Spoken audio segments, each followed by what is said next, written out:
So I woke up a few days ago with no goals. I had no goals. I had nothing to do. And it kind of shocked me because it revealed that I had made it to a part of the journey that I don't think I was prepared to fully embrace. And if you all have been following me for any time, you know that at least from August 1st, I had a goal to save 10K in 90 days. You know, I reached that goal in 68 days with grit, using my gifts and talents, with grace, all of the things that I come on here and talk to you about and preach to you about and teach to you about are the things that I use to kind of advance my life. But I had reached that goal in 68 days. And so a few days ago, I woke up fully prepared to transfer money from one account to another. And then I realized you don't have to do this.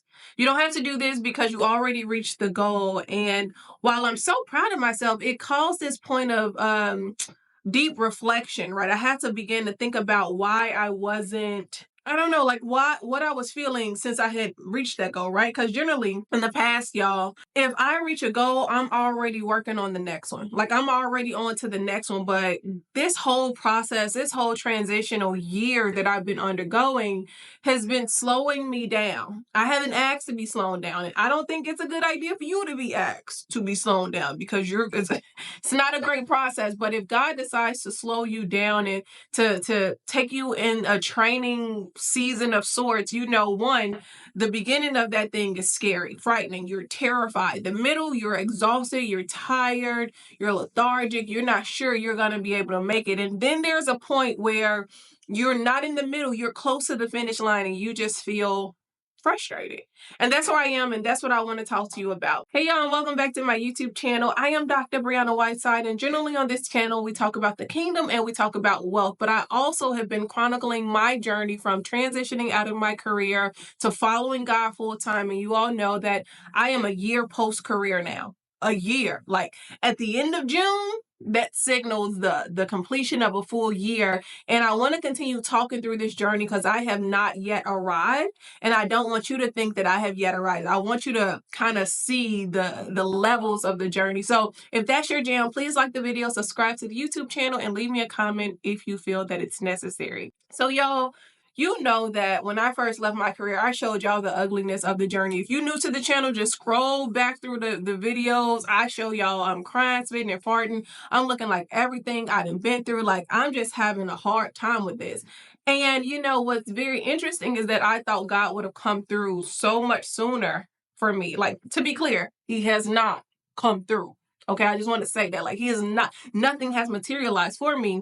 But I never thought that 365 days ago, or almost 365 days ago, like I would still be in the process.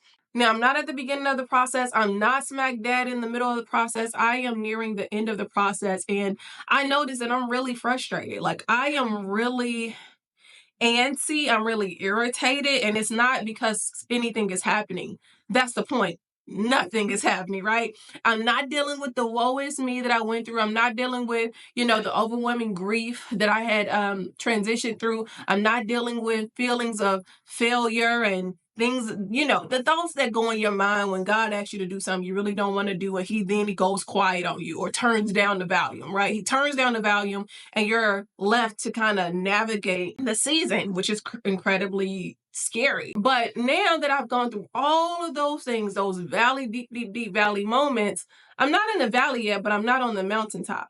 Like I'm somewhere in between valley and mountaintop, closer to mountaintop. And you know, I'm really frustrated as a doer, right? As someone who makes things happen, as someone who has, you know, had a lot of success in life, as someone who has gotten almost everything out of the mud, as someone who is a go-getter, it's frustrating to not work towards something, right? I'm the type of person where if you give me the end result, I can produce the product, which is why I offer strategy sessions all the time. Link in the description. But if you tell me the idea, I can help you chart the steps in record time. So that is my gifting. That is how God speaks to me. But God ain't speaking to me. He's giving me a month of when things are beginning to change. And I'm just kind of like, I don't like that. We didn't been here a year, so why do we need extra time. Like, I done my part. I done everything. Like, there is literally nothing else to do. So I'm in this holding pattern close to the destination, right? Close to the landing. Because that's generally when planes go into a holding pattern, when they can't land, but they're very, very close to the airport where they need to land, they have to hold. They have to circle. They have to circle. And sometimes they circle for 30 minutes. Sometimes they circle for an hour. It's a truly frustrating experience when you're just in this holding pattern. You're not going anywhere. You're just circling above the destination. And, I'm in this holding pattern right now, y'all. Grateful that I'm not in the trenches of the journey anymore. But I just had to tell God, like, I'm frustrated here. Like, I've gone through this process. I have barely made it, almost gave up, felt like you were trying to take me out of here. And I'm so close to this destination. Why isn't it time for me to land yet? Like, I'm tired of being up here.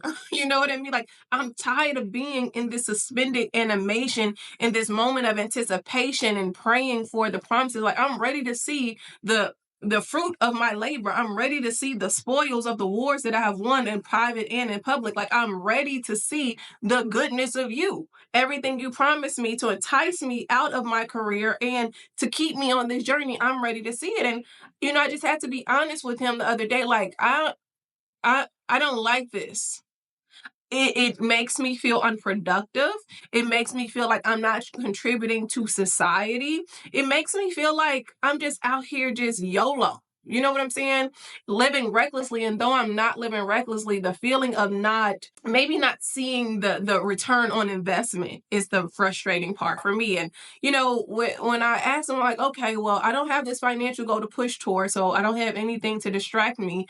What am I supposed to do now in the meantime, in between time? And he's just like, basically like, what you want to do? And I'm like, don't ask me what I want to do. What I want to do is get these promises that you promised me. What I want to do is see you prepare a table before me in the presence of my enemies. That's what I want to do. What I want to do is reap all the promises, right? So don't ask me, what I want to do. And he's like, what do you want to do? Like, you have X amount of weeks to enjoy yourself. You have X amount of weeks to kick off your shoes and relax your feet. You know what I'm saying? Like, you can't, the timing is the timing, Brianna. The timing is the timing. Just like the price was the price that you paid, the timing is the timing. You cannot speed up my timing, right? Because his timing is impeccable. It don't feel like impeccable to me. But he's like, my timing is my timing. So in the meantime, in between time, you can go enjoy your life. You can go travel. You can go, visit family. You can sleep in if you so desire to. That's not my jam. My body naturally gets up if I'm not on TikTok scrolling late at night. I get up around 6:00. You know what I'm saying? So he's like, you can do whatever you want to do. And it feels so foreign to have this level of freedom. It feels so like, I don't even know. It's so interesting. We talk about freedom. We romanticize freedom. And we do know that there is responsibility that is attached to freedom. But it's so fascinating to kind of understand that when you're free, you're not confined by anything.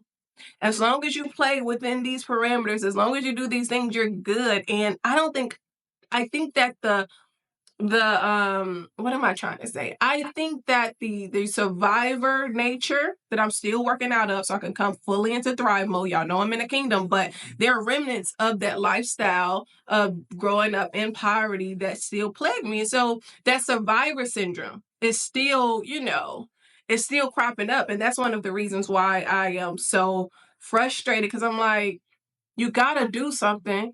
You gotta do something. It's like, no, you don't have to do anything. That's the problem with my children now. You want to do all of these works, and then you want to give lip service and say, oh, it's by grace. No, you believe in the works. You believe in the works of your flesh and the work of your hands more than me and my ability to carry you through this, and my ability to be your parent, and my ability to care for you. That's what you believe. Tell the truth. And when he starts talking to me like that, I be wanting to fight. But my arms ain't strong enough to fight with God. So I be quiet. I'm like, oh, okay, you right. Did y'all ever watch Friday? And he's like, when Devo tell me to shut up, I shut up. But when he gone, I be talking again. Like, that's how it kind of feels. Cause I'm like, you ain't lying. You're not lying, right?